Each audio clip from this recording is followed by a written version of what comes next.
अब तक हमने सुना कि आदित्य को ये पता चलता है कि उसकी मां राधिका मल्होत्रा किसी दूसरे ग्रह पर गई है उसके पिता की खोज में। लेकिन वो उनके साथ नहीं जा पाता क्योंकि अगर वो जाता तो आहाना अकेली पड़ जाती। इसी बीच आदित्य की स्कूल लाइफ भी अच्छी नहीं चल रही होती। आज पूजा से उसकी आखिरी मुलाकात थी, तो दोबारा न मिलने के डर से आदित्य सीधे जाकर पूजा को प्रपोज कर देता है। अब आगे। पूजा, आई लाइक यू। मैं तुम्हें बहुत पसंद करता हूं। मुझे नहीं पता कि तुम मेरे बारे में क्या सोचती हो, but I really really like you. Aditya अभी अपनी बात पूरी भी नहीं कर पाया था कि अचानक चटाक, एक जोरदार थप्पड़ की आवाज पूरे क्लासरूम में गूंज उठती है। अगले ही पल आदित्य का चेहरा सुर्ख लाल हो जाता है। पूरा क्लासरूम एकदम सन्नाटे में डूब जाता है। आदित्य बिना कुछ कहे एक हाथ से अपनी गाल पकड़ लेता है। जहां जलन थी, दर्द था और शायद सूजन भी शुरू हो चुकी थी। तुम्हारी हिम्मत कैसे हुई मेरे हाथ पकड़ने की? पूजा की आवाज गुस्से से कांप रही थी। और रही बात आई लाइक यू की, तो लाइक माई जूती। पूरे क्लास में उसके शब्द हथौड़े की तरह गिरते हैं। पूरा स्कूल जानता है कि मोंटी मेरा बॉयफ्रेंड है, फिर भी तुम्हारी इतनी हिम्मत कि तुम मुझे प्रपोज करो। आदित्य कुछ कह पाता उससे पहले ही क्लासरूम के दरवाजे पर एक साया उभरता है। मोंटी। उसके चेहरे पर एक अलग ही तरह की कुटिल मुस्कान थी।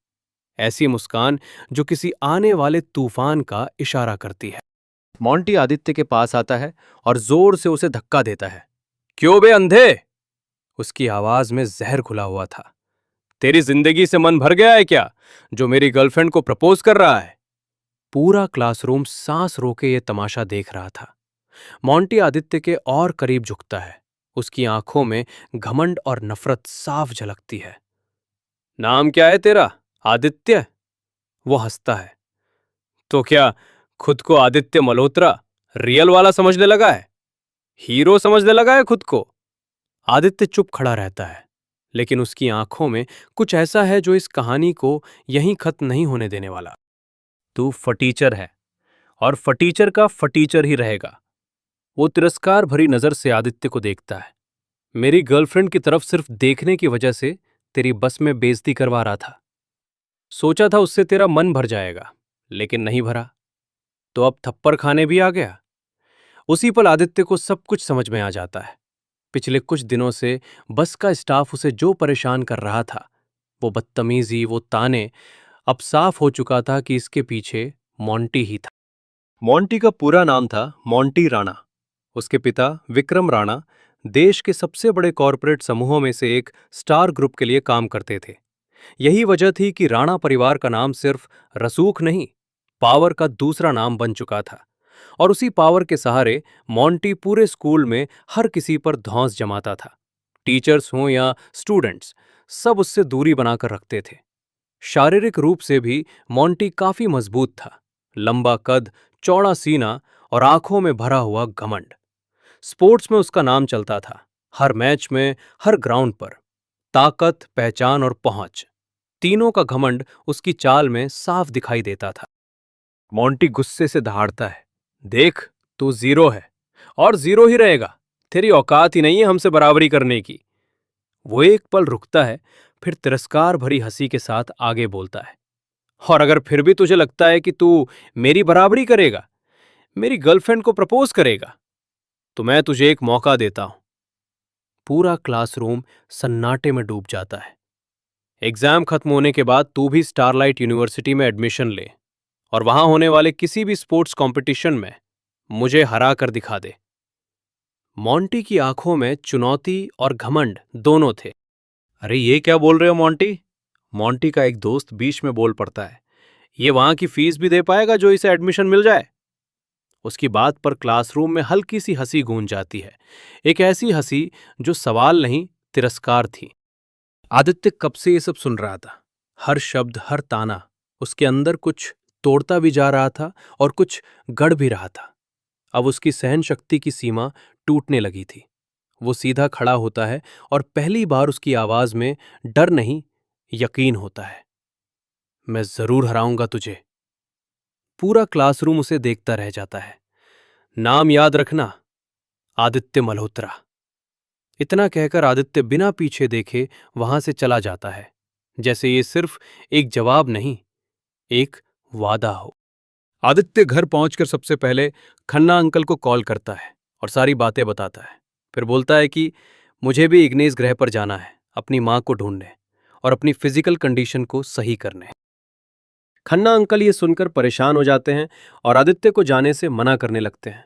बट आदित्य जाने की जिद पकड़ लेता है। वो बोलता है कि वहां पर मां को भी ढूंढना है, अपनी स्ट्रेंथ को भी बढ़ाना है, मजबूत करना है और पैसे भी कमाने हैं ताकि उसे आपसे हेल्प ना लेनी पड़े। आगे अभी अहाना की पूरी पढ़ाई और आदित्य की पूरी लाइफ बाकी है और ये ग्रह ही उसके लिए सबसे बेस्ट होगा, ये सोचकर खन्ना अंकल भी मान जाते हैं। एक्चुअली वो चाहते थे कि उनका भी बेटा हो तो इन ग्रहों पर जाए। यहां पर खतरा तो है, बट लाइफ को सक्सेसफुल बनाने का सबसे बेस्ट जरिया भी है। फिर वो आदित्य से बोलते हैं कि बेटा, तुम इग्निस ग्रह पर नहीं जा सकते। पहले तुम्हें क्रिप्टॉन नाम के ग्रह से शुरुआत करनी होगी। उसके बाद तुम दूसरे ग्रह के सीक्रेट मिशन पे जा सकते हो। वहां पर तुम्हें खुद से सारी प्रॉब्लम्स को डील करना होगा।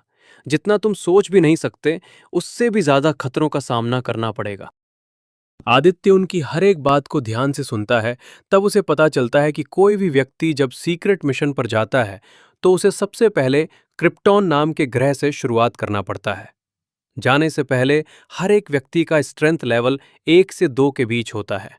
स्ट्रेंथ बढ़ाने के लिए क्रिप्टॉन ग्रह के एलियंस का शिकार करके उनसे जीन पॉइंट कलेक्ट करना पड़ेगा।